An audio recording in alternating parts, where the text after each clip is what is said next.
প্রিয় দর্শক, আসসালামু আলাইকুম। রাজনীতি এবং খবরের কাগজে একটি শব্দ আমরা প্রায় শুনে থাকি, টেকনোক্র্যাট মন্ত্রী।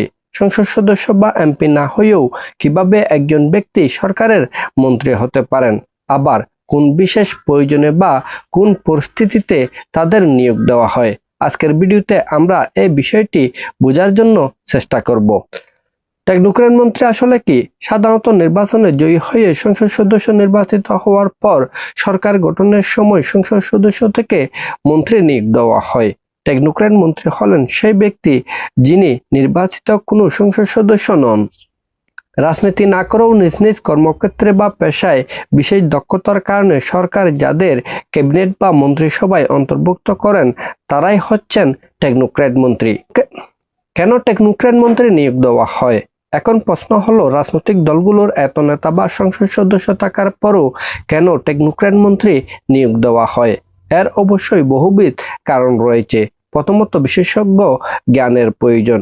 কোনো নির্দিষ্ট খাত, যেমন অর্থনীতি, তথ্য প্রযুক্তি বা স্বাস্থ্য খাতে কোনো জটিল পরিস্থিতির সৃষ্টি হলে ওই কাজ সংশ্লিষ্ট গভীর জ্ঞান বা অভিজ্ঞতা সম্পন্ন ব্যক্তিদেরকে টেকনোক্র্যাট মন্ত্রী হিসেবে নিয়োগ দেওয়া হয়। উদাহরণ হিসেবে আমরা বলতে পারি, বর্তমান বিএনপির নেতৃত্বাধীন এই সরকারের সময়ে ডক্টর খলিলুর রহমানকে টেকনোক্র্যাট মন্ত্রী হিসেবে পররাষ্ট্রমন্ত্রী নিয়োগ দেওয়া হয়।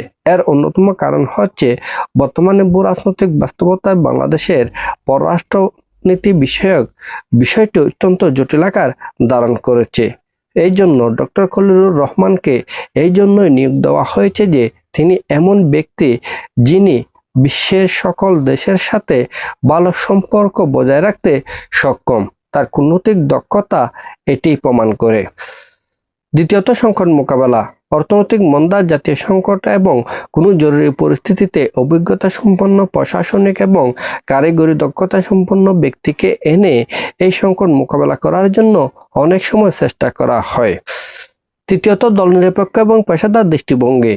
অনেক সময় রাজনীতির সাথে যুক্ত নন এমন ব্যক্তিদেরকে কোনো নির্দিষ্ট কাজের জন্য টেকনোক্র্যাট মন্ত্রী হিসেবে নিয়োগ দেওয়া হয়, যাতে তারা রাজনীতির ঊর্ধ্বে উঠে নিজেদের পেশাদারিত্বকে সামনে নিয়ে এই বিষয়ে সফলতা অর্জন করতে পারেন।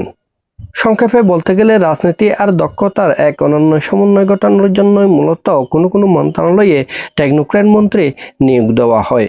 এটি শুধুমাত্র বর্তমান বিএনপির নেতৃত্বাধীন সরকারের সময়ে ডক্টর মোহাম্মদ খলিলুর রহমানকে নিয়োগ দেওয়া হয়েছে তা নয়। আমরা এটি স্বাধীনতা পরবর্তী সময়কাল থেকেই দেখে আসছি।